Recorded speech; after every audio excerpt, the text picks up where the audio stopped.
Bismillahirrahmanirrahim. Assalamualaikum warahmatullahi wabarakatuh.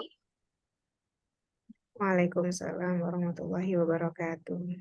Selamat pagi semuanya. Yang saya hormati Ustadz Prof. Dr. Zainal Rafli MPD dan Ustadzah Dr. Putih Zulhardi MPD, serta teman-teman semua yang saya cintai karena Allah. Semoga Ustadz dan Ustadzah serta teman-teman semua dalam keadaan sehat walafiat. Amin ya robbal alamin.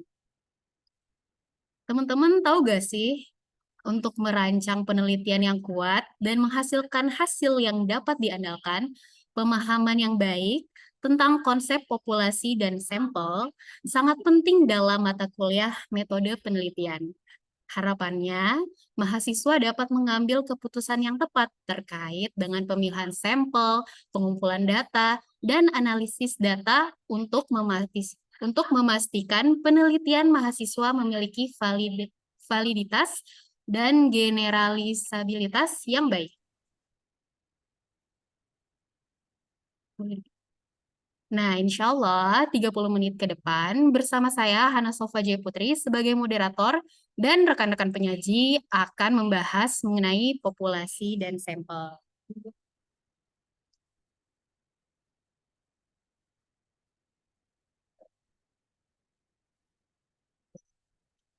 Oke, perkenalkan ya, kami dari kelompok 1 yang beranggotakan Fatimah Erma, Hana Sofa, Lutfia, Nadia Umul, dan Rohma Konita. Oke, selanjutnya kita akan membahas tentang populasi. Kepada teman-teman penyaji dipersilahkan.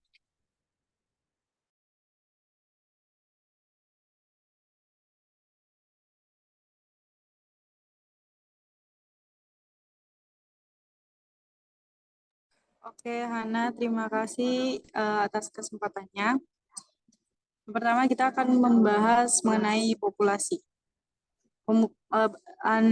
Saya akan membahas mengenai definisi populasi dari berbagai ilmuwan. Yang pertama, itu menurut Sue and Ritter, populasi adalah keseluruhan kelompok individu-individu, kelompok atau objek di mana seorang itu ingin menggeneralisasikan hasil penelitian, misalnya warga negara suatu negara, mahasiswa di universitas, atau karyawan perusahaan. Menurut Pollitt and Beck, populasi adalah seluruh kelompok yang diminati. Sebuah populasi adalah keseluruhan agregat elemen. Menurut Vogt and Johnson, populasi adalah sekelompok orang atau lembaga, peristiwa, atau subjek studi lainnya yang ingin dideskripsikan atau yang ingin digeneralisasikan. Menurut Kramer and Howitt, populasi adalah semua jenis individu tertentu yang hal ini mungkin dibatasi oleh lokasi geografis, satu atau lebih karakteristik lainnya. Kemudian menurut Cronin, Coughlin, dan Smith, populasi adalah semua komponen yang dianggap memiliki satu atau lebih ciri yang sama, sehingga merupakan suatu kelompok karakteristik yang akan ditentukan oleh peneliti. Kemudian tergantung juga fokus penelitiannya, terdiri dari orang, artefak,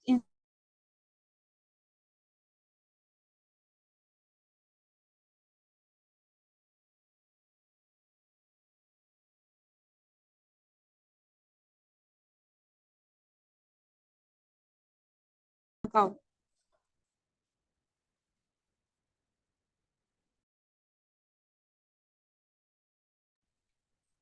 Populasi terjangkau atau accessible population.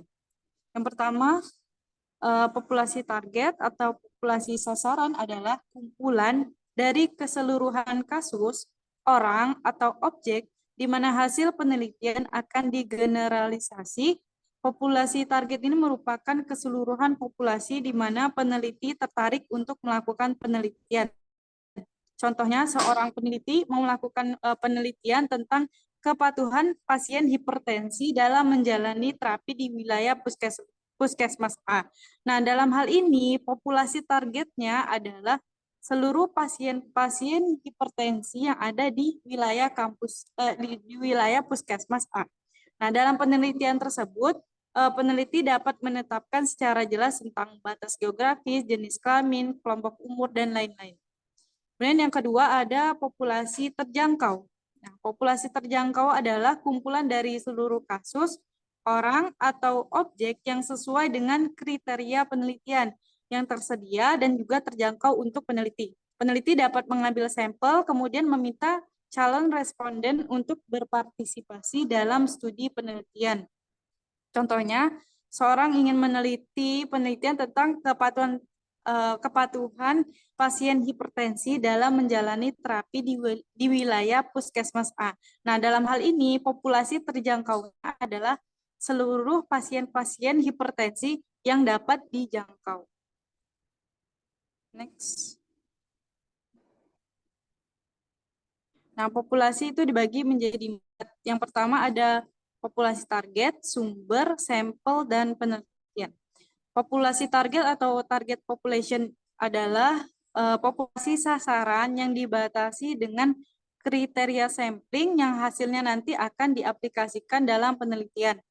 Kemudian populasi sumber atau source population atau dikenal sebagai sampling frame merupakan individu yang berasal dari populasi target dan memiliki potensi sebagai partisipan atau responden dalam penelitian tersebut. Kemudian ada populasi sampel.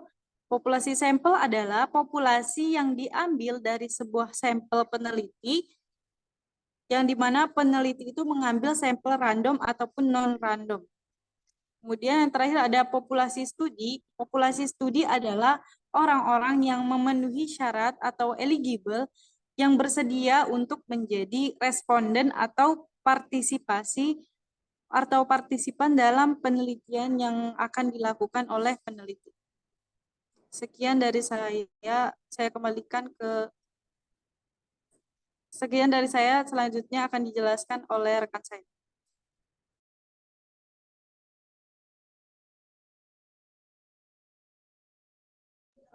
Ya, terima kasih Lutfia. Selanjutnya saya akan menjelaskan tentang sampel. Jadi, sampel ini merupakan bagian suatu populasi yang dipilih melalui beberapa proses dengan tujuan menyelidiki atau mempelajari sifat-sifat tertentu dan populasi induk.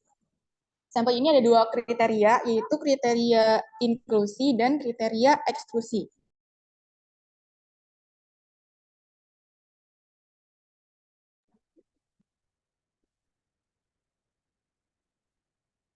Ya.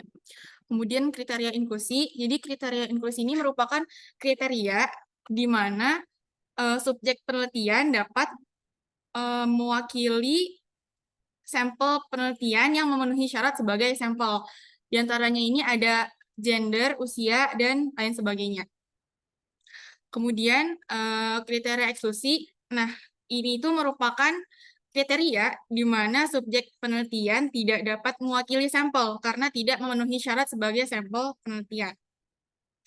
Dan secara umum terdapat beberapa keadaan yang dapat membuat sampel termasuk ke dalam kriteria eksklusi. Yang pertama, ada kondisi medis yang serius yang dapat mempengaruhi hasil penelitian yang dilakukan. Yang kedua, ada riwayat penyakit yang dapat mempengaruhi hasil penelitian. Yang ketiga, batasan usia untuk kelompok populasi yang ingin diteliti. Selanjutnya ada subjek penelitian menolak untuk berpartisipasi dan hambatan etis.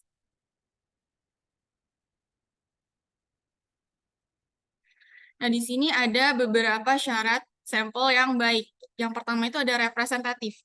Apa sih representatif? Jadi, representatif ini sampelnya berasal dari target populasi yang tersedia. Kemudian yang kedua, ukurannya sesuai. Jadi saat memilih sampel ini memperhitungkan kecukupan sampel yang dibutuhkan. Jadi nggak asal ngambil gitu, sesuai sama subjek yang ingin diteliti. Kemudian tidak bias. Dalam memilih sampel ini harus dilakukan secara hati-hati. Jadi nggak asal milih sampel, pokoknya sesuai sama kriteria yang dibutuhkan sampel tersebut. Yang keempat, tidak tersubstitusi dan lengkap. Jadi ketika sudah memilih sampel nih, sampel ini sebisa mungkin jangan diganti-ganti dan harus lengkap gitu jumlah sampelnya. Kemudian yang kelima, bisa dilakukan atau mudah didapat. Dalam artian ini, si peneliti itu sesuai dengan kesanggupannya gitu. Jangan ngambil sampel yang di luar kesanggupannya. Mungkin ada yang terkendala dana atau sebagainya. Jangan. Sesuai dengan kemampuan si penelitinya, bisanya seperti apa gitu, yang mudah dilakukan. Terus yang ke-6, yang terakhir, adalah generalisasi. Dan sampel ini dapat digeneralisasi ke populasi.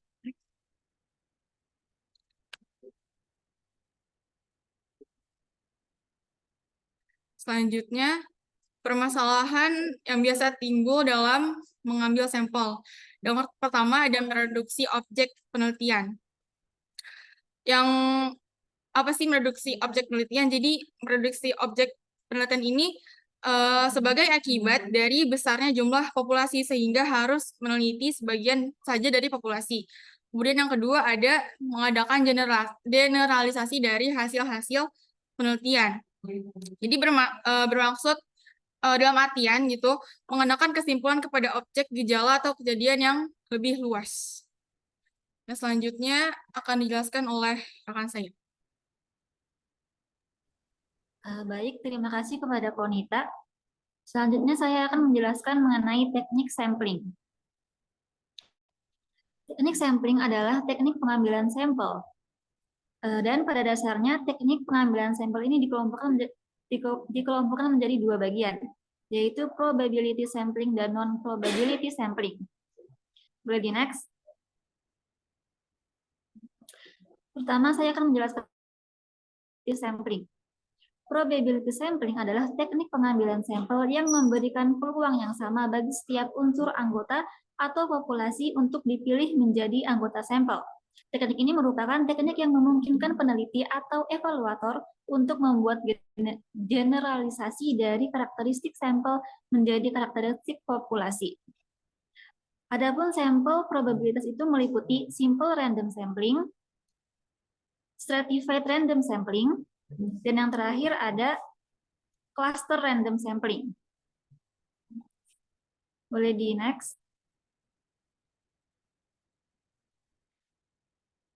Teknik pengambilan sampel dari probability sampling yang pertama itu adalah simple random sampling atau disebut juga dengan pengambilan sampel secara random sederhana. Cara pengambilan sampel dengan teknik ini adalah dengan memberikan suatu nomor yang berbeda kepada setiap anggota populasi. Kemudian memilih sampel dengan menggunakan angka-angka random.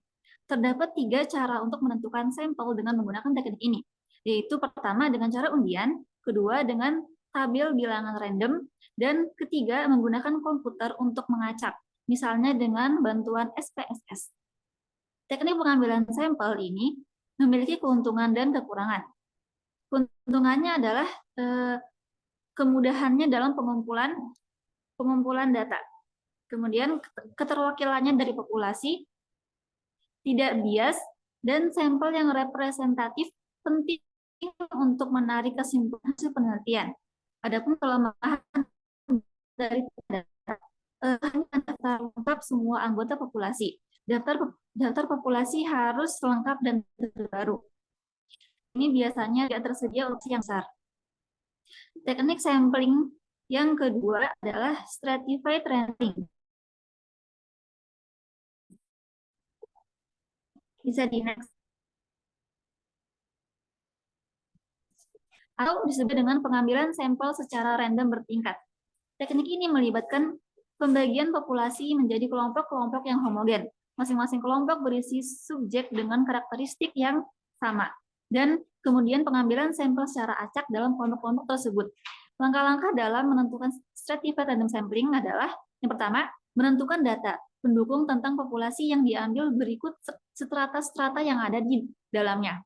Yang kedua, mengklasifikasikan populasi ke dalam grup atau strata yang saling lepas. Ketiga, menentukan ukuran sampel untuk tiap stratum. Yang keempat, memilih secara acak setiap stratum dengan menggunakan simple random sampling. Misalnya, jika sebuah sekolah memiliki populasi dengan 75% siswa yang bahasa pertamanya adalah bahasa Inggris dan 25% dengan bahasa pertama yang berbeda, maka peneliti dapat mengambil sampel secara acak yang berisi 75% penutur bahasa Inggris pertama dan 25% dengan bahasa pertama yang berbeda untuk menjaga agar proporsi dalam sampel sama dengan proporsi dalam populasi. Adapun menurut Sugiono, ada dua jenis stratified random sampling, yaitu proportionate stratified random sampling dan disproportionate stratified random sampling.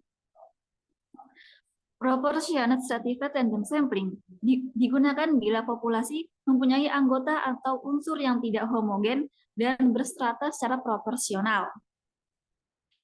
Adapun disproportionate stratified random sampling digunakan untuk menentukan jumlah sampel bila populasi berstrata tetapi kurang proporsional.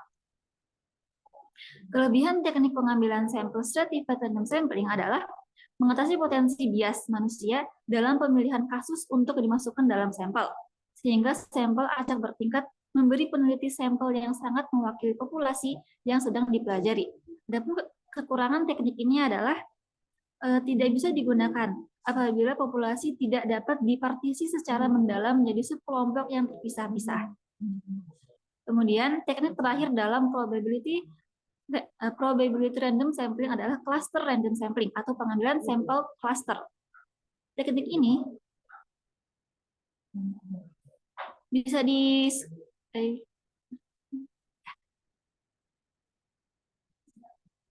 Teknik ini digunakan apabila populasi tidak terdiri dari individu, melainkan terdiri dari kelompok-kelompok. Teknik sampling ini sering digunakan melalui dua tahap, yaitu tahap pertama menentukan sampel daerah. Tahap berikutnya menentukan orang-orang yang ada pada daerah itu secara sampling. Contohnya, penelitian dilakukan terhadap populasi penduduk Indonesia. Untuk menentukan penduduk mana yang dijadikan sumber data, maka pengambilan sampelnya berdasarkan daerah populasi yang ditetapkan. Misalnya, di Indonesia terdapat 34 provinsi. Sampelnya menggunakan 10 provinsi. Maka 10 provinsi tadi diambil secara random. Adapun keuntungan dari cluster random sampling ini adalah dapat mengambil populasi besar yang tersebar di daerah. Pelaksanaannya lebih mudah dan murah dibandingkan teknik lainnya. Pengambilan sampel ini layak digunakan ketika berhadapan dengan populasi yang besar. Sedangkan kelemahannya adalah pengambilan sampel yang bias. Jika kelompok dalam populasi yang dipilih sebagai sampel cluster memiliki pendapat yang bias, maka seluruh populasi disimpulkan memiliki pendapat yang sama.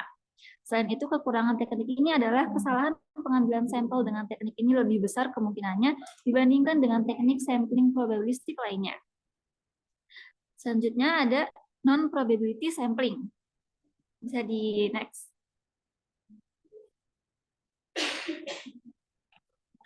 Non-probability sampling adalah teknik pengambilan sampel yang tidak memberi peluang yang sama bagi setiap anggota populasi untuk dipilih menjadi anggota sampel. Teknik sampling ini meliputi sampling sistematis, sampling kuota, sampling aksidental, sampling purposive, sampling jenuh, dan snowball sampling. Bisa di next. Teknik sampling dengan non-probability sampling yang pertama adalah sampling sistematis. Sampling sistematis adalah teknik pengambilan sampel berdasarkan urutan dari anggota populasi yang telah diberi nomor urut. Misalnya, anggota populasi yang terdiri dari 100 orang. Jadi semua anggota itu diberi nomor urut, yaitu nomor 1 sampai dengan nomor 100. Pengambilan sampel dapat dilakukan dengan nomor ganjil saja atau genap saja atau kelipatan dari bilangan tertentu. Misalnya kelipatan dari bilangan 5. Untuk ini maka yang diambil sebagai sampel adalah nomor 1, 5, 10, 15, 20, dan seterusnya sampai 100. Yang kedua ada sampling kuota. Sampling kuota adalah teknik untuk menentukan sampel dari populasi yang mempunyai ciri-ciri tertentu sampai jumlah atau kuota yang diinginkan. Sebagai contoh, akan dilakukan penelitian tentang pendapat masyarakat terhadap pelayanan masyarakat dalam urusan izin mendirikan bangunan. Jumlah sampel yang ditentukan 500 orang. Kalau pengumpulan data belum didasarkan pada 500 orang tersebut, maka penelitian dipandang belum selesai karena belum memenuhi kuota yang ditentukan. Bisa di next. Kemudian ada teknik sampling accidental atau incidental. Sampling accidental adalah teknik penentuan sampel berdasarkan kebetulan, yaitu siapa saja yang secara kebetulan bertemu dengan peneliti dapat digunakan sebagai sampel. Apabila dipandang orang yang kebetulan ditemui itu cocok sebagai sumber data.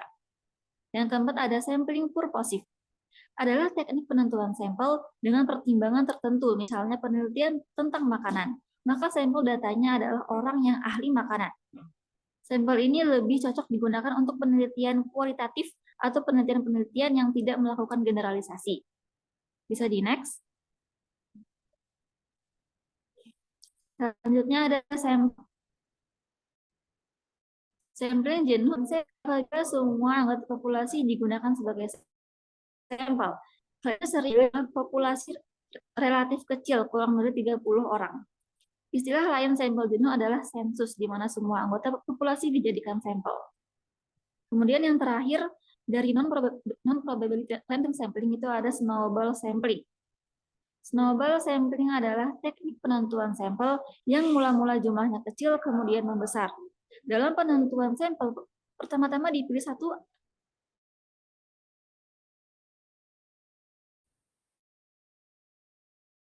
atau dua orang. Tapi orang lain yang pandang lebih tahu dan dibahas sebelumnya. Begitu seterusnya sehingga jumlah sampel semakin banyak. Pada penelitian kualitatif banyak menggunakan sampel purposive dan snowball. Misalnya akan meneliti provokator kerusuhan, maka akan cocok menggunakan purposive dan snowball sampling. Materi yang berikutnya saya serahkan kepada rekan saya.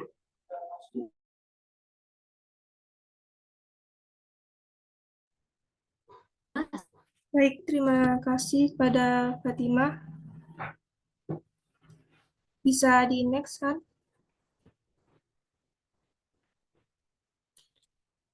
Baik, materi selanjutnya tentang ukuran sampel.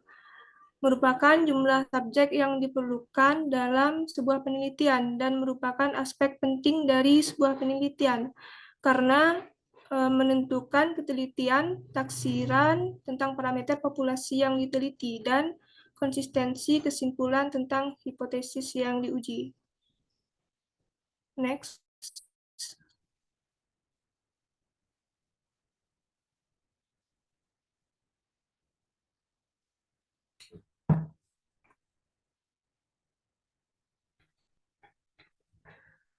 Berikutnya, ukuran sampel ini sangat tergantung dari besaran tingkat ketelitian atau kesalahan yang diinginkan oleh peneliti. Namun, dalam hal tingkat kesalahan, pada penelitian sosial maksimal tingkat kesalahannya adalah 5% atau 0,05. Makin besar jumlah sampel mendekati populasi, maka peluang kesalahan generalisasi semakin kecil, dan begitupun sebaliknya, semakin kecil jumlah sampel menjauhi populasi, maka semakin besar kesalahan generalisasi. Next.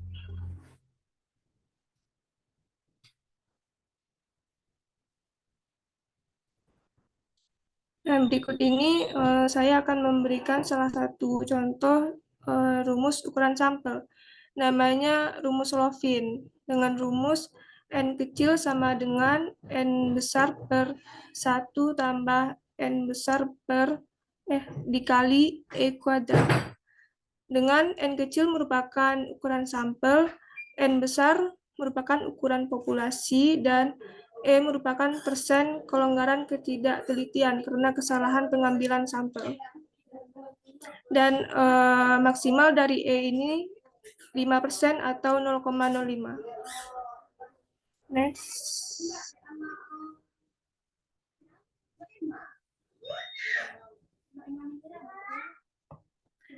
Di sini ada contoh dari rumus Lovin. Pertanyaannya, berapa ukuran sampel minimum yang harus diambil dari populasi yang berukuran? Yang pertama, dengan populasi 1000 dan taraf signifikan 0,5, Dan yang kedua dengan populasi 45.250 signifikan 0,01. Maka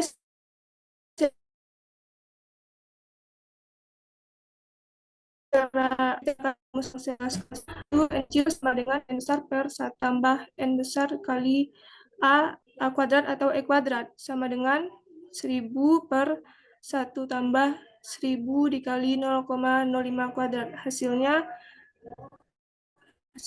sampelnya rumus 66. Dan soal kedua dengan rumus yang sama tapi E-nya berbeda, 0,01. Jadinya 45.250 per 1 tambah 45.250 dikali 0,01 kuadrat. Hasilnya 8.191 sampel.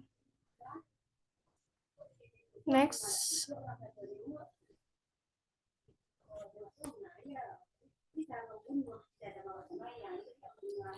Jadi kesimpulan dari ukuran sampel, terdapat berbagai rumus untuk menghitung ukuran sampel seperti rumus Jacob-Cohen, Blumen, dan Isaac. Dan masih banyak lagi. Bila ada dua rumus yang digunakan untuk menghitung ukuran sampel, maka hanya terdapat sedikit perbedaan jumlah sampelnya. Lalu yang dipakai yang lebih baik yang mana? Maka sebaiknya yang dipakai adalah rumus dengan jumlah ukuran sampel yang paling besar.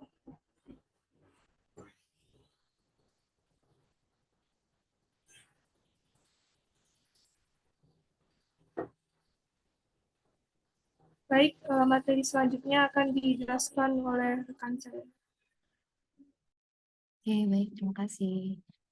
Nah, kita selanjutnya ada contoh penelitian yang pernah ada. Jadi, ini ada satu penelitian yang kami analisis. Nanti teman-teman kalau mau akses penelitiannya itu bisa dibuka ya makalahnya di bagian daftar pustaka.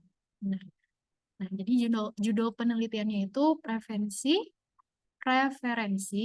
dan pengalaman mahasiswa dalam menggunakan media pembelajaran online di masa pandemi. Kami menemukan nih kalau populasi di dalam penelitian itu yaitu mahasiswa di Universitas Tomakaka. Sampelnya ada 133 mahasiswa yang terdaftar di program studi Fakultas Keguruan dan Ilmu Pendidikan dan Fakultas Teknik. Nah, jadi yang kami dapatkan itu di dalam penelitian ini teknik samplingnya itu dipakai mixed method. Jadi ada model kombinasi antara kuantitatif dan kualitatif. Jadi dia tuh termasuk namanya census sampling. Kenapa? Karena kalau misalnya ukuran sampelnya itu 133 terus merupakan representasi yang baik dari seluruh populasi mahasiswa tadi, di prodi tadi, yang memenuhi kriteria inklusi dalam penelitian tadi semester tertentu ya, yang mengikuti perkuliahan daring tersebut. Maka teknik sampling yang digunakan di penelitian ini adalah census sampling, yaitu mengambil seluruh populasi. Nah, karena populasinya kan besar ya di dalam satu prodi itu, jadi akhirnya digunakan teknik stratified random sampling. Jadi diambil berdasarkan, jadi diambil berdasarkan semester, diikuti pemilihan acak gitu dalam setiap kelas semester. Jadi 133 itu random semesternya.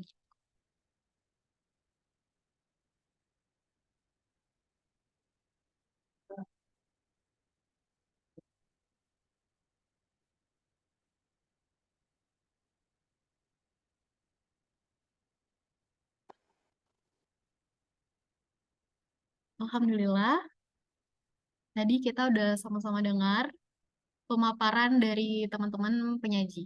Selanjutnya, saya akan buka sesi tanya-jawab. Kepada yang ingin bertanya, boleh silahkan raise hand terlebih dahulu.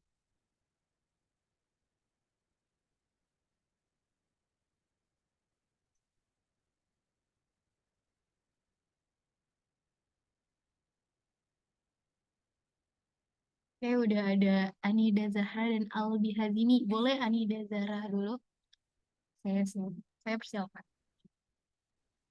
Terima kasih atas kesempatannya. Saya ingin bertanya, misalkan ada sebuah kasus yang dihadapi oleh peneliti, seperti pengambilan sampel dari populasi yang sulit diakses atau memiliki tingkat partisipasi yang rendah. Contohnya itu seperti penelitian tentang pengguna narkoba yang mungkin menyembunyikan diri atau pengguna narkoba itu menyembunyikan diri dan enggan berpartisipasi dalam penelitian itu karena mungkin ada alasan hukum atau sosial gitu. Nah, yang saya ingin tanyakan, kira-kira teknik sampling apa yang lebih baik dipilih ketika ada kasus seperti itu? Terima kasih atas kesempatannya. Oke, baik. Terima kasih Anida atas pertanyaannya. Boleh di low hand? Bener ya? Boleh sekarang Albi Hazimi dipersilakan untuk bertanya. Oke, Kron, atas kesempatannya, izin bertanya tadi sempat dibahas atau dipresentasikan mengenai sampling purposif ya, maaf kalau salah sebut. Nah itu tadi sempat dijelasin teknik penentuan sampel ini dengan pertimbangan tertentu. Kira-kira maksud dari pertimbangan tertentu ini apa? Terus juga tadi kan sempat dibawain contohnya itu kalau nggak salah tentang ahli makanan, tentang makanan, tapi sampel datanya ahli makanan.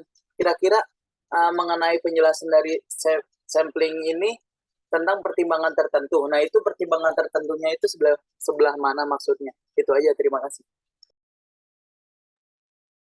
Oke, terima kasih Albi Hazimi atas pertanyaannya. Boleh di lower hand? Oke, silahkan kepada Muhammad Arya. Iya, baik. Izin bertanya kepada kelompok pertama, kelompok 1. Tadi di PPT itu ada tentang ini ya, permasalahan yang timbul ketika di bab sampel. Itu kan ada 2 ya, mereduksi objek penelitian sama mengadakan generalisasi dari hasil-hasil penelitian. Nah, itu boleh dijelasin ulang nggak maksudnya apa? Karena aneh baca makalah juga masih kurang paham. Terus di sini kan permasalahan yang timbul. Nah, ketika permasalahan itu timbul, apa solusi ketika permasalahan itu timbul gitu bagi peneliti? Itu aja sih cukup. Bisa dipahami nggak? Apun, boleh diulang pertanyaannya?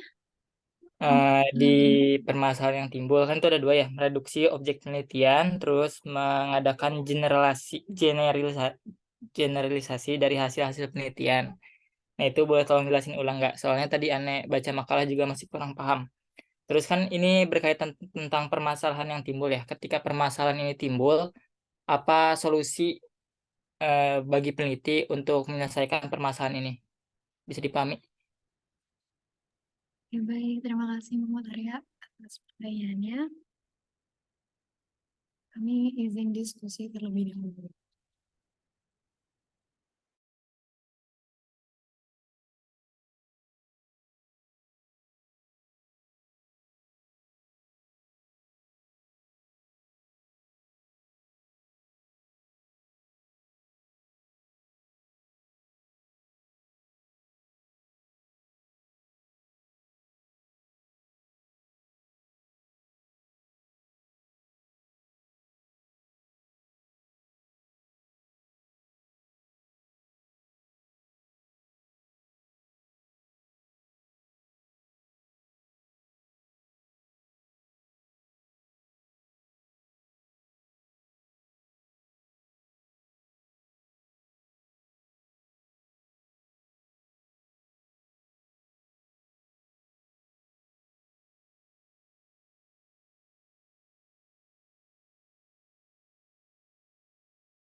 ada 3 pertanyaan ya tadi dari Anida, Albi, dengan Arya ya. Bagaimana? Sudah bisa dijawab, Hana dan teman-teman?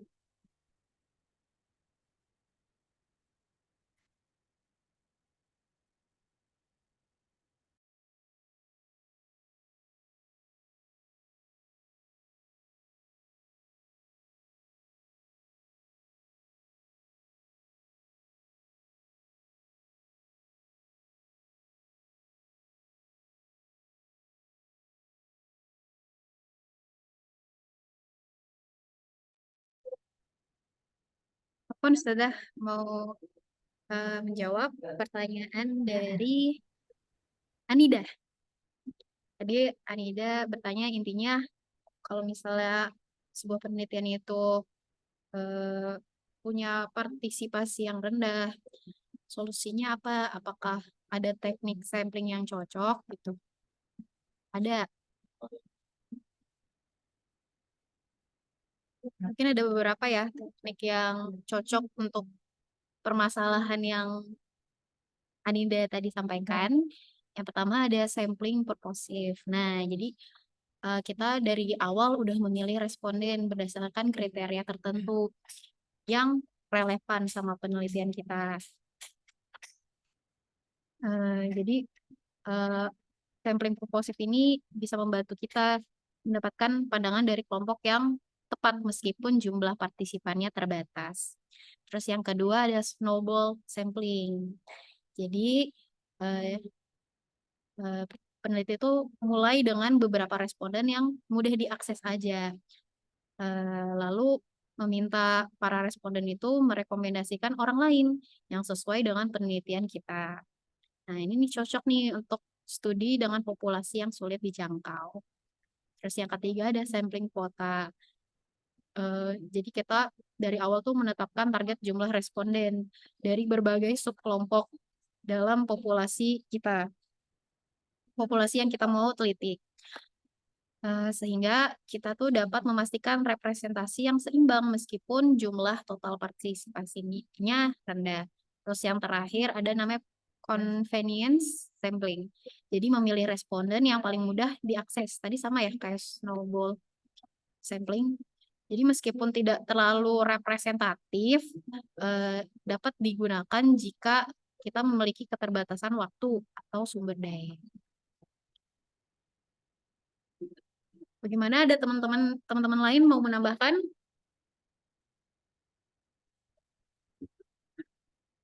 Oh, belum ada. Gimana, Anida? Apakah sudah terjawab pertanyaannya?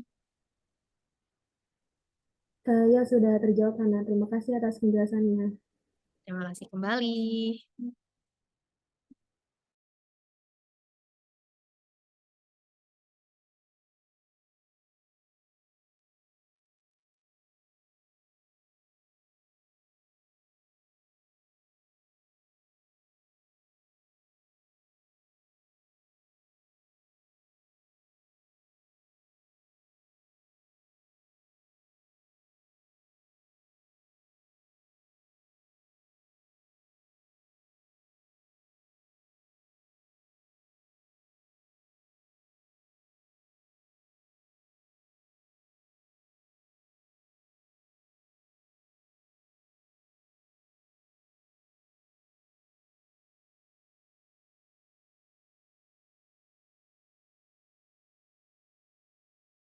Izin masuk, izin menjawab pertanyaannya dari Albi tentang purposive sampling.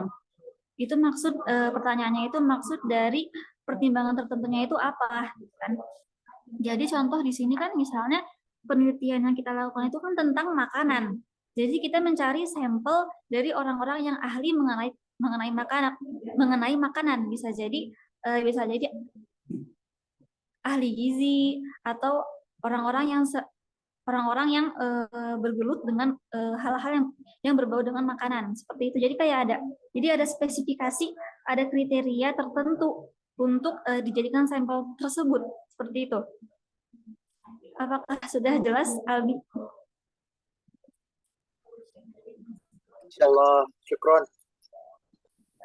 Afwan.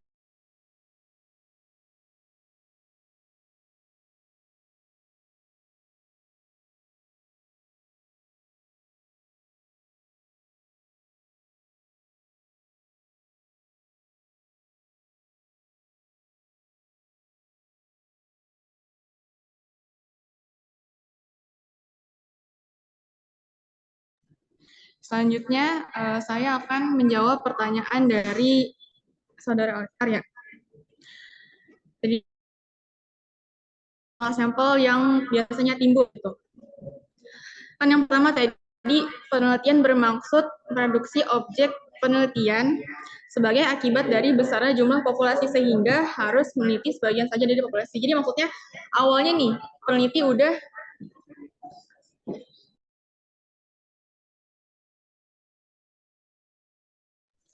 Jadi awalnya peneliti ini dia punya sampel sebanyak 100 gitu.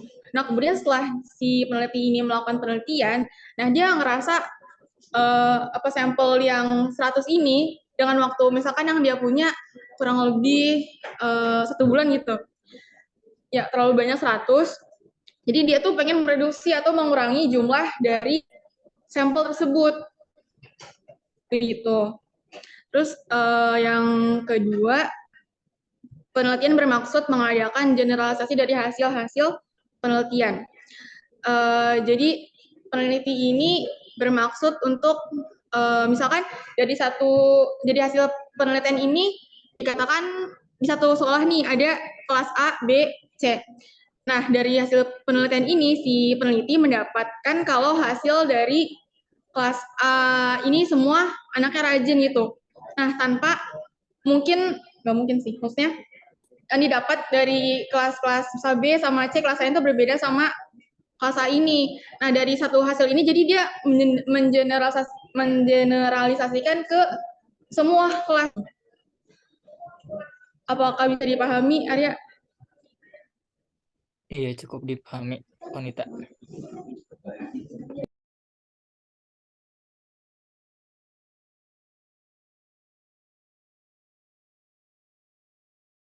Bagaimana Arya? Apakah sudah terjawab? Iya, sudah. Terima kasih, kelompok 1. Oke, baik. Makan es sampai batuk. Semoga presentasi tadi nggak bikin ngantuk. Sebelum saya tutup, saya ada pantun nih. Oh, ada satu lagi pertanyaan. Maaf ya, ada yang belum terjawab. Silakan kepada Lutfia, boleh dijawab. Ya, izin menjawab mengenai solusi dari permasalahan-permasalahan dalam sampel. Yang pertama itu menentukan terlebih dahulu gitu target populasi yang kita ingin teliti sehingga mengurangi adanya reduksi dari objek-objek yang akan diteliti. Kemudian ketika mengambil sampel itu, ambil sampelnya itu harus sesuai gitu. Contoh kita mau ambil sampel misalnya di kelas A dan B gitu.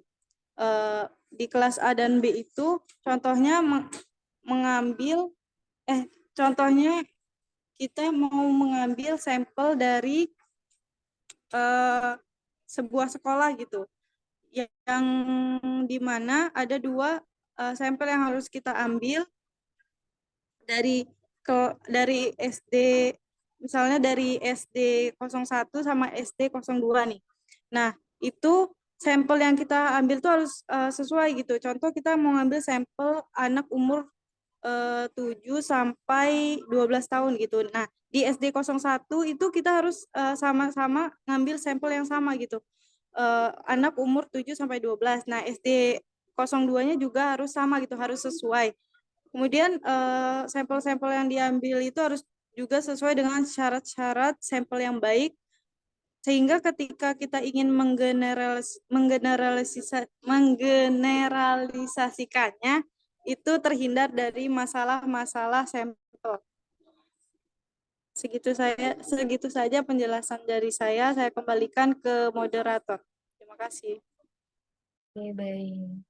Gimana Arya? Apakah jawaban kedua kalinya cukup menjawab? Iya, cukup menjawab. Terima kasih sekali lagi.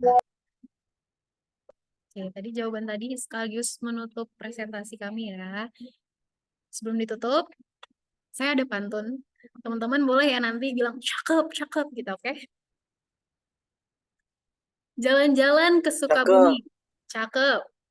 Di perapatan ketemu Agus. Cakep. Cakep. Cukup sekian presentasi kami. Moga dapat nilai yang bagus. Saya Hana Sofia Putri dan rekan-rekan penyaji pamit undur diri. Mohon maaf apabila terdapat kesalahan tutur kata. Semoga ilmu yang telah disampaikan dapat menambah khazanah keilmuan teman-teman semua. Hantu dedemit pergi berlari. Tidak terasa, tidak tersentuh. Mohon pamit undur diri. Wassalamualaikum warahmatullahi wabarakatuh. Waalaikumsalam warahmatullahi wabarakatuh. Nah, yuk kita beri reaksi tepuk tangan untuk pemakalah hari ini. Oke. Oke, baik. Tadi sudah dijelaskan panjang kali lebar mengenai populasi dan sampel. Nah, menurut saya penjelasan dari kelompok ini sudah benar-benar komprehensif ya, dan bisa juga menjawab pertanyaan-pertanyaan yang muncul.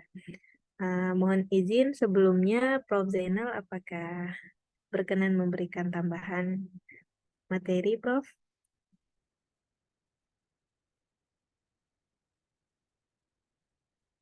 Oke, baik. Kalau begitu, saya yang melanjutkan ya. Jadi tadi bagaimana? Saya coba tanya kepada teman-teman nih. Saya mau ambil sampel dari kelas ini. Apakah sudah memahami apa yang dipresentasikan oleh kelompok ini? Saya menggunakan misalnya simple random sampling. Saya ambil secara random. Yang pertama saya tanya kepada Taufik Syuhada. Taufik, tadi apa yang Taufik pahami dari materi hari ini, Taufik? Belum cukup paham soalnya. Oh, kok belum cukup paham. Yang bagian mana, Taufik? Soalnya banyak itunya kan, ada teknik-tekniknya gitu. Iya, ada teknik-tekniknya. Oke. Tadi disajikan, oh ya, tadi kan disajikan juga ini ya, contoh-contohnya. Jadi gini, boleh ditayangkan lagi yang bagian apa? Probability dan non-probability sampling tadi. Oke, sebentar. Ya, sambil ditayangkan ya. Jadi, saat teman-teman semua mau melakukan penelitian kuantitatif, kita fokusnya hanya di kuantitatif ya. Nah, penelitian kuantitatif itu memiliki karakter bahwa kita tidak perlu melakukan penelitian kepada seluruh populasi apabila populasinya sangat luas. Nah, jadi penelitiannya cukup ambil sampel yang menjadi bagian dari populasi tersebut. Kenapa? Cukup sampelnya saja, karena karakter penelitian kuantitatif sampelnya itu bisa mengeneralisasi ke seluruh populasi. Kalau waktu di pertemuan awal saya pernah mengibaratkan seperti teman-teman membeli jeruk, kan nggak perlu semuanya dicoba kan? Fadilah kalau beli jeruk di pasar, apakah semuanya Fadilah coba? Iya, enggak saja. Tidak, hanya sampelnya saja ya. Nah, jadi hanya ambil satu jeruk saja untuk coba, oh ternyata ini manis. Fadilah bisa mengeneralisasi bahwa seluruh jeruk yang dijual oleh pedagang ini manis gitu. Nah, itu adalah karakter dari penelitian kuantitatif. Nah, untuk menentukan sampel itu ada tekniknya. Jadi kita tidak bisa asal mengambil sampel. Jadi bisa jadi ini tukang buah tadi, bapak-bapak yang menjual buah jeruk, itu dia punya teknik tersendiri. Dia punya teknik khusus nih. Jeruk mana yang bisa dijadikan sampel gitu, bisa dijadikan contoh. Nah, untuk mengambil sampel itu kita tidak bisa asal ambil. Jadi misalnya saya mau melakukan penelitian di angkatan ini kan ada 2 angkatan ya. Angkatan 2000 ini 2000 berapa ini 2021 ya. Arya 2021 ya. 2021 dan 2022. 2021 dan 2022. Oke. Saya mau melakukan penelitian di angkatan 2001 dan 2021 dan 2022. 2021 mungkin jumlahnya ada 100 ya atau 90 berapa itu. 2022 juga. Artinya kalau di total kurang lebih ada 200. Gitu, ada 200 mahasiswa yang akan menjadi objek penelitian saya. Tapi saya hanya punya waktu misalnya 1 bulan atau 1 semester. Nah, saya tidak mungkin melakukan penelitian ke dua angkatan ini yang mana terdiri dari 8 kelas. 2021 kan 4 kelas, 2022 4 kelas. Nah, saya nggak mungkin nih melakukan penelitian ke 8 kelas semuanya. Kenapa? Mungkin salah satunya saya tidak pegang ajar. Biasanya kan gitu ya, kelas AB dengan siapa, CD-nya dengan siapa gitu misalnya. Nah, misalnya saya tidak mungkin melakukan itu, artinya saya perlu sampel.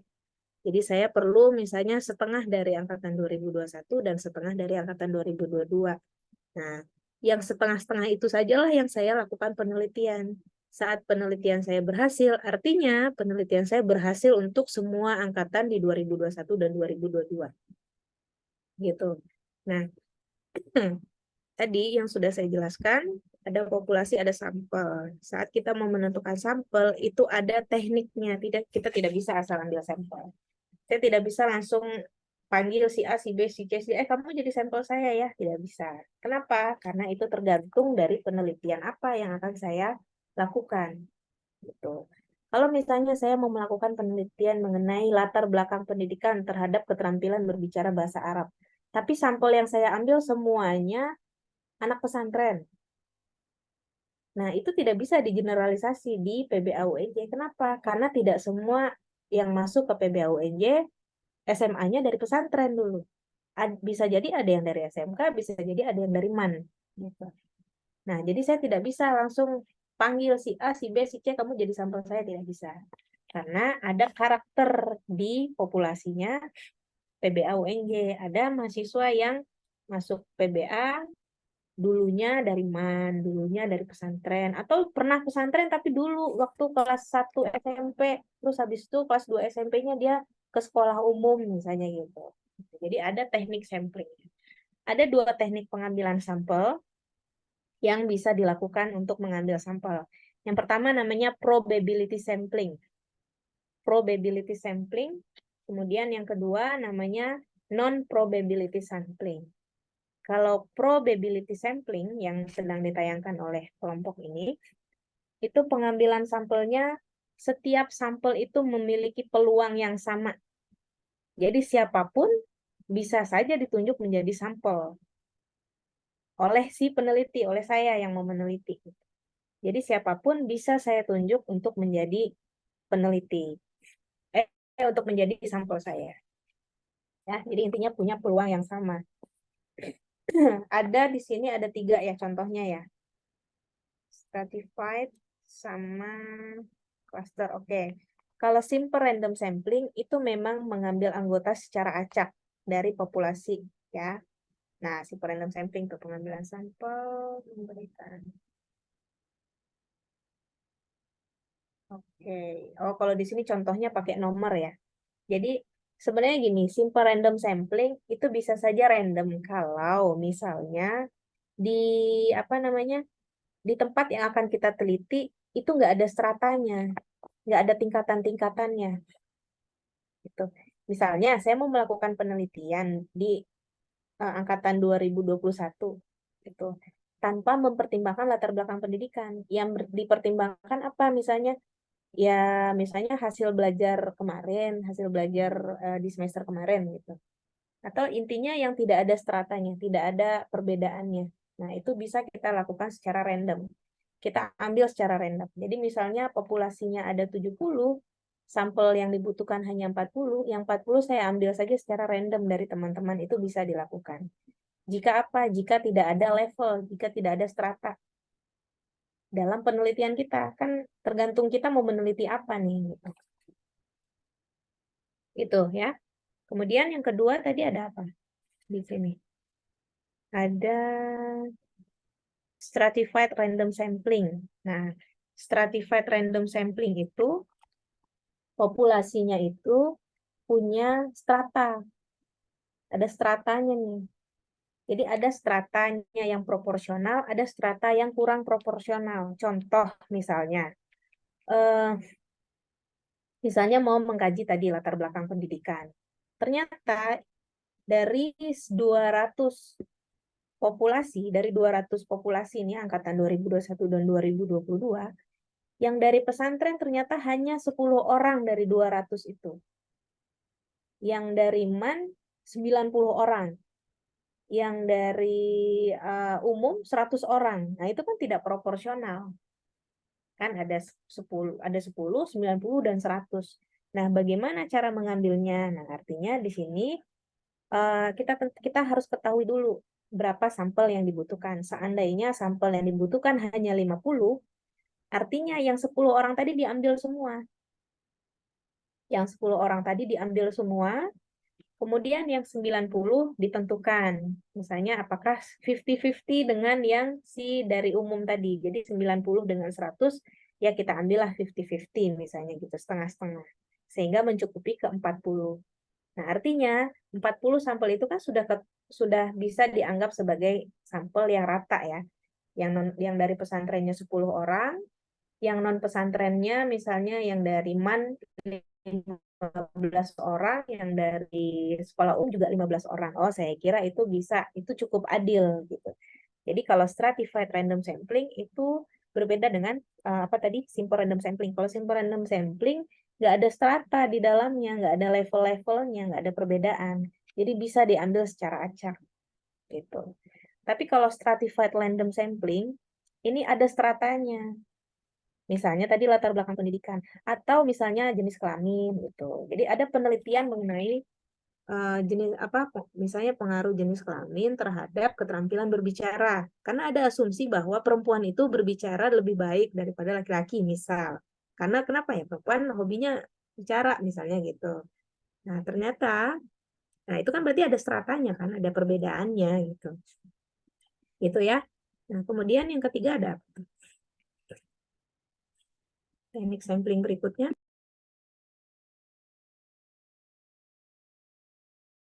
Cluster random sampling. Oh, cluster random sampling.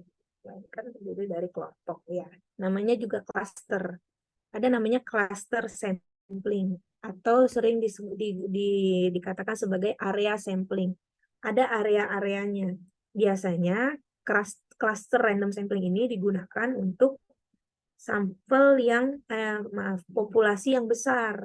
Misalnya kita mau melakukan penelitian di sekolah-sekolah di DKI Jakarta. Nah, DKI Jakarta itu kan ada klaster-klasternya. Ada area-areanya, ada Jakarta Timur, Jakarta Barat, Jakarta Selatan, Utara, Pusat, gitu kan. Jadi ada 5. Jadi ada 5 klaster nih ternyata. Nah, dari 5 klaster itu kita identifikasi lagi. Misalnya ada berapa sekolah yang akan diteliti. Ternyata sekolah di Jakarta Selatan itu lebih sedikit dibandingkan sekolah dari Jakarta Timur, misalnya gitu. Di situ kita perlu menentukan jumlahnya. Jumlahnya tuh harus adil.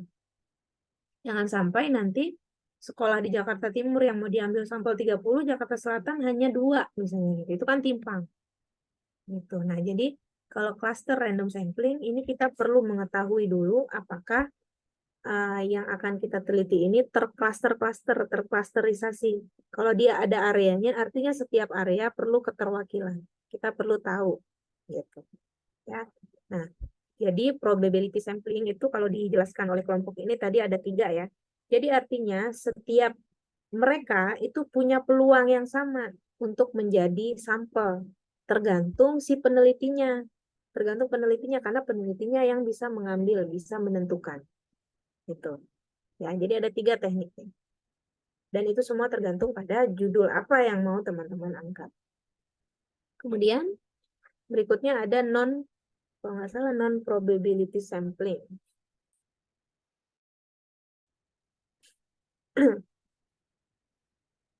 Yang non nggak ada contoh atau yang tayangan tadi. Tayangan. Nah, ini non-probability sampling.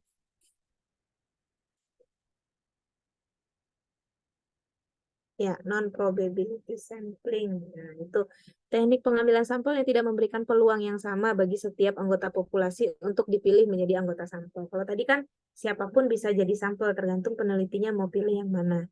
Coba ke next slide-nya. Siapa nih, Han? Ana? Nah, ada namanya sampling sistematis. Kalau sampling, ada sistematis sampling, itu berarti sampelnya kita beri nomor. Misalnya, ini ada 200 nih, 200 data. Saya hanya butuh 50 misalnya. Saya hanya butuh 50. Jadi dari 1 sampai 200, saya beri nomor. Nah, kemudian saya ambil kelipatan. Misalnya kelipatan 10. Jadi nomor 10, 20, 30, 40, 5. Jadi nama-nama yang ada di nomor itu atau kelipatan 5. Nama-nama yang ada di kelipatan 5 itulah yang menjadi sampel saya. Gitu. Jadi kalau sampling sistematis seperti itu pengambilan sampelnya. Ya, nah biasanya teknik non-probability sampling ini untuk data yang sangat besar. Makanya diberi nomor terus diambil secara acak. Secara sistematis. Gitu. Kemudian ada lagi sampling kuota.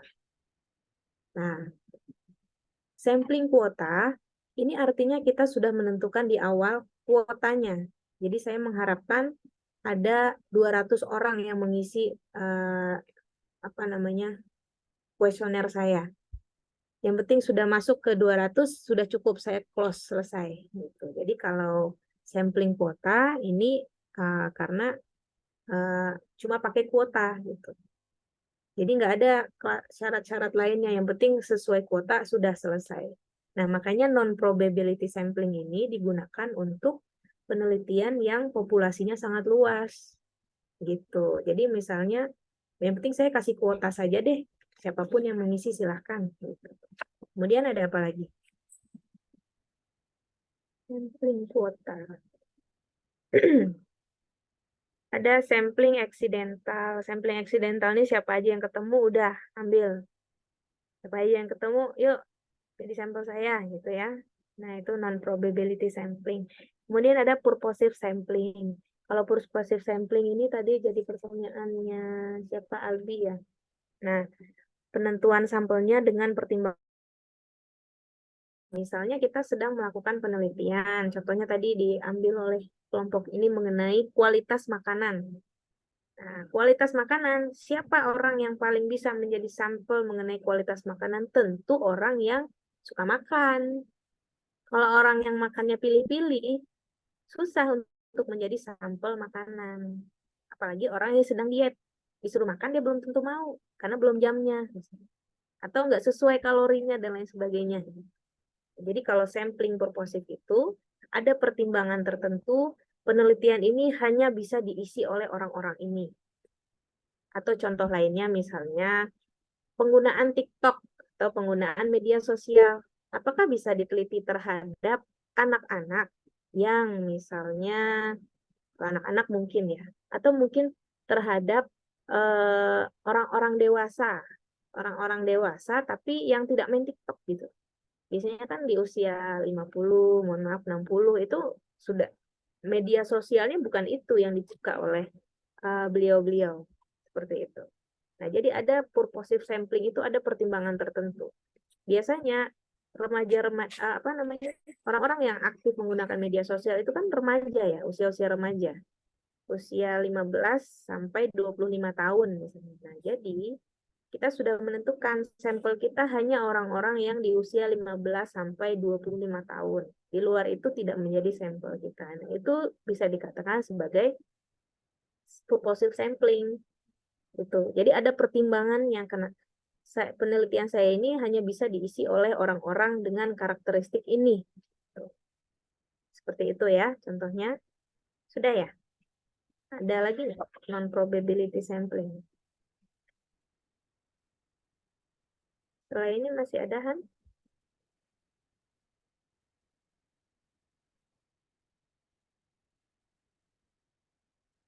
Nge-lag Ustazah Afwan.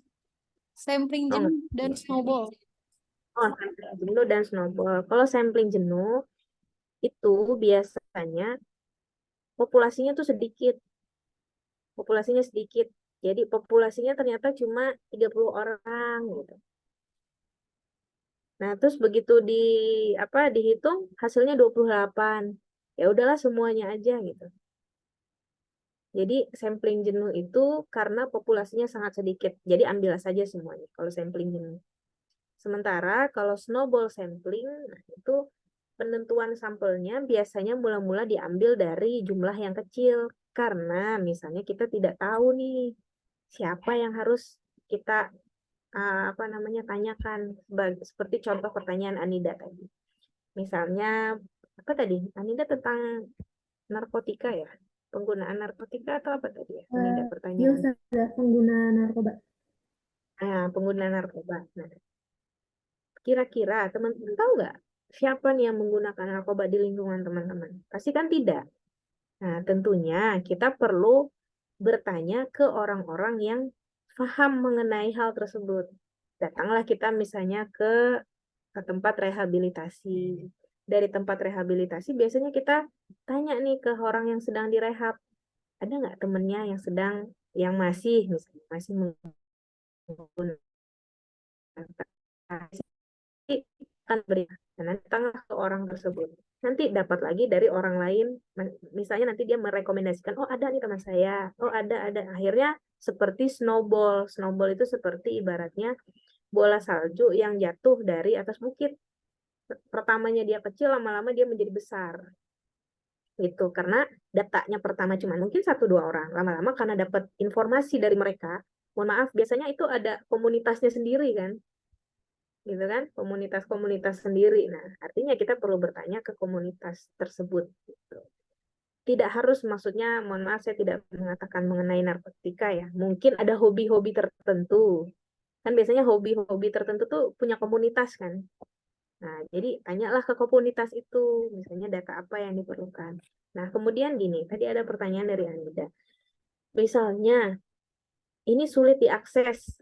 Kalau sulit diakses ya mungkin menggunakan snowball sampling lebih cocok ya dibanding contoh-contoh teknik-teknik yang lain. Kalau snowball sampling kan karena sulit diakses, tapi penelitian harus dilakukan ya gunakan snowball sampling.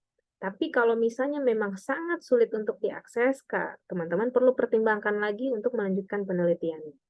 Kecuali memang punya survive ya, punya ketahan malangan gitu.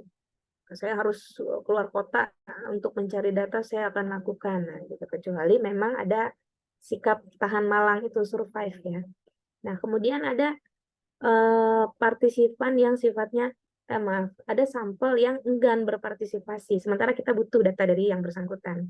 Nah, terkadang orang-orang itu enggan berpartisipasi saat nama mereka harus dituliskan. Ya kan? Nah, nama harus ditulis, nomor telepon, jenis kelamin, nomor WA, dan lain sebagainya. Kadang banyak orang yang enggan memberikan data tersebut. Nah, kalau menurut saya, sekiranya memang yang dibutuhkan hanya jawabannya saja, datanya saja gitu, tanpa memerlukan biodata mereka, tidak perlu diberikan biodata. Itu cukup. Gitu. Karena biasanya orang-orang itu mau berpartisipasi kalau nama mereka tidak terekspos. Itu biasanya penyebab enggan berpartisipasi itu seperti itu. Sebutkan nama gitu. Atau misalnya memang nama sangat dibutuhkan, saya pernah tuh, nama itu sangat dibutuhkan untuk database saya saja. Akhirnya di situ saya menuliskan, waktu itu penelitian untuk mahasiswa ya. Saya hanya menuliskan, silahkan tuliskan nama Anda, apapun yang Anda jawab tidak akan mempengaruhi nilai Anda, dan semua data pribadi yang Anda sampaikan tidak akan diekspos oleh peneliti, karena peneliti hanya membutuhkan jawaban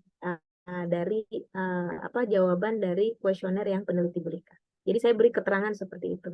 Intinya tidak mempengaruhi nilai dan tidak akan diekspos. Nah, biasanya dengan demikian tuh masih mau berpartisipasi. Seperti itu ya, teman-teman. Nah, kemudian di beberapa buku statistika, atau mungkin kalau googling pun juga bisa. Misalnya penentuan jumlah sampel. Penentuan jumlah sampel dengan taraf kesalahan 5%. Tulisnya gitu. Penentuan kesalahan 5%. Kenapa? Ini. Penelitian yang tadi ada rumus ya. Jadi, aku harus pakai rumus yang bantu peneliti untuk menyajikan, untuk menentukan jumlah sampel. Nah, boleh di next lagi. Nah, yang ini ditolerir. Oh, hanya 2% ini toleransinya. Jadi ada toleransi kesalahan namanya tadi. Yang 5% saya sebutkan itu toleransi kesalahan.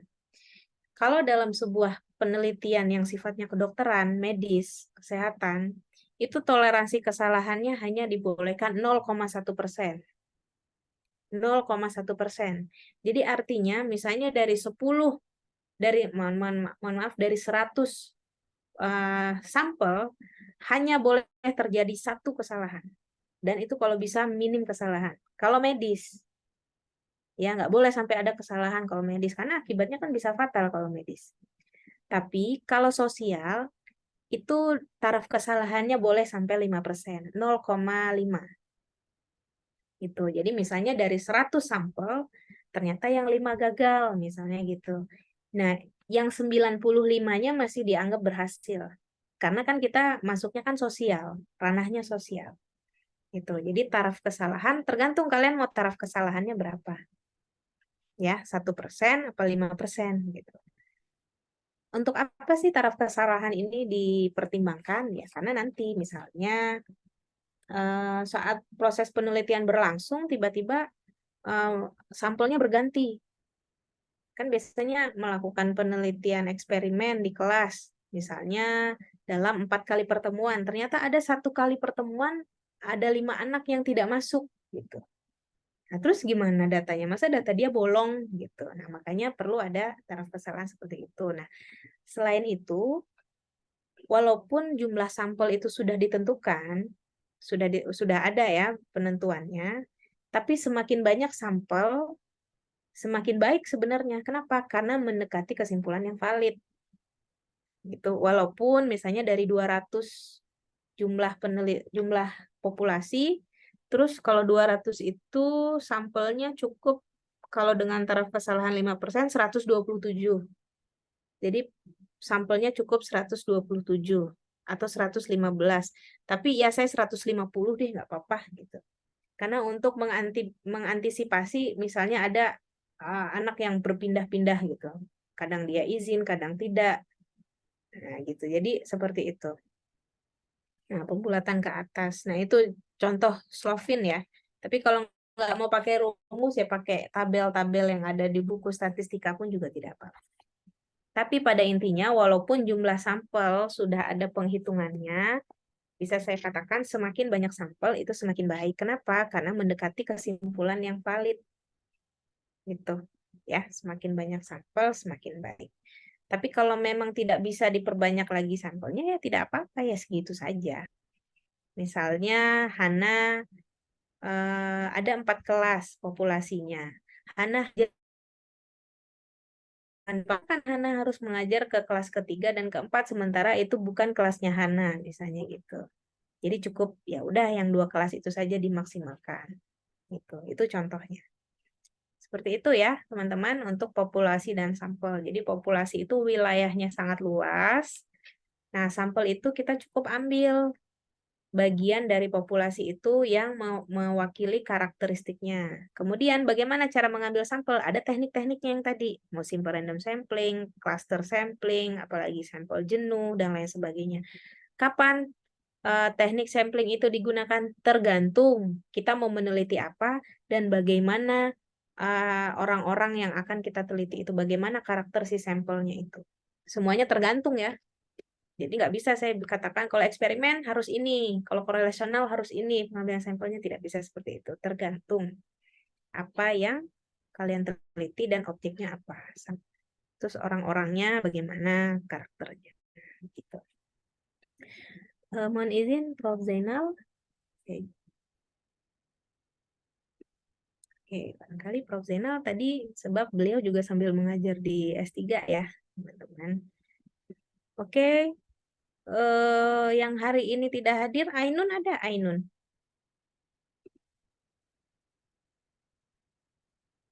Ainun. Tidak ada ya, Ainun. Ismail Faruqi. Tidak ada. Mukhtar Abdullah juga tidak ada ya, tadi saya lihat. Ustazah Afwan, Ainun tadi ada, cuman rumahnya mati lampu, dia pakai wifi ya, jadi belum bisa join. Tapi tadi pas awal-awal masuk Ustazah. Tadi awal-awal masuk ya. Ya. Oke. Ada Ismail Faruqi hadir. Uki ada. Oh iya. Faruqi. Mana? Ya Ustaz. Oh, berdua dengan Dihya ya? Iya Ustazah Afwan. Ya, oke. Mukhtar Abdullah. Muhtar Abdullah nih Dul ya, yang dipanggil Dul kan ya? Ya, Ustazah, betul, Ustazah. Ya, belum ada ya Givari ya, Dul. Tadi sih katanya bentrok saya sama Sorok, tapi saya udah tanya lagi gimana eh, ke depannya gitu, belum dijawab. Ya, oke, baik. Terima kasih Givari. Izah tadi ada ya, Izah MBKM, Nadia juga ada MBKM, Nabila dengan Putri yang tidak ada. Oke, selain nama yang saya sebut tadi, saya sudah anggap hadir. Oke ya, teman-teman. Oke, berhubung sekarang sudah 11.08 kan kita sampai 11.40 ya. Mungkin ada pertanyaan? Silakan. Atau cukup jelas? Taufik, tadi Taufik. Taufik Syuhada. Ada, Ustazah. Ya, ada. Bagaimana? Sudah cukup jelas, Taufik? Insya Allah, Ustazah. Insya Allah. Oke, langsung cari judul ya, Taufik. Penelitian kuantitatif. Langsung pakai populasi dan sampel. Oke, baik. Kita jumpa pekan depan lagi ya, teman-teman. Kita akan bahas mengenai, nah kalau pekan depan kita sudah masuk ke metode penelitian. Kalau sekarang masih bahas populasi dan sampel, nah besok kita sudah bahas tuh metodologi penelitian. Yang pertama yang akan kita bahas adalah metode korelasional. Korelasi. Nah, biasanya kalau korelasional itu diawali dengan judul hubungan. Hubungan, bukan pengaruh ya. Biasanya kata kuncinya hubungan. Hubungan antara A dengan B. Bagaimana hubungannya, baik-baik saja atau tidak baik-baik saja. Nah, itu diteliti dalam sebuah penelitian yang namanya kuantitatif. Gitu ya. Kalau ranah ilmiah tuh hubungan pun perlu diteliti ya. Perlu diketahui apakah harus dilanjutkan atau tidak gitu. Oke, yang presentasi mungkin Hana dengan Arya lebih paham ya, kan sudah dibentuk ya kelas ininya ya kelompoknya. Oke, sudah 11.40. Jangan lupa teman-teman yang presentasi sebelum mengunggah sebelum hari H perlu diunggah dulu malam ya. Malam atau ya paling tidak sebelum jam 7 pagi lah gitu ya. Jadi saya dengan Prof Zainal dan teman-teman punya kesempatan untuk membaca terlebih dahulu materi yang teman-teman sajikan. Oke, sekian dari saya dengan Prof Zainal. Mohon izin barangkali tadi Prof Zainal bentrok ya dengan ada kuliah juga di S3. Mengajar juga di S3. Oke, terima kasih teman-teman. Billahi taufiq wa hidayah. Wassalamualaikum warahmatullahi wabarakatuh. Waalaikumsalam.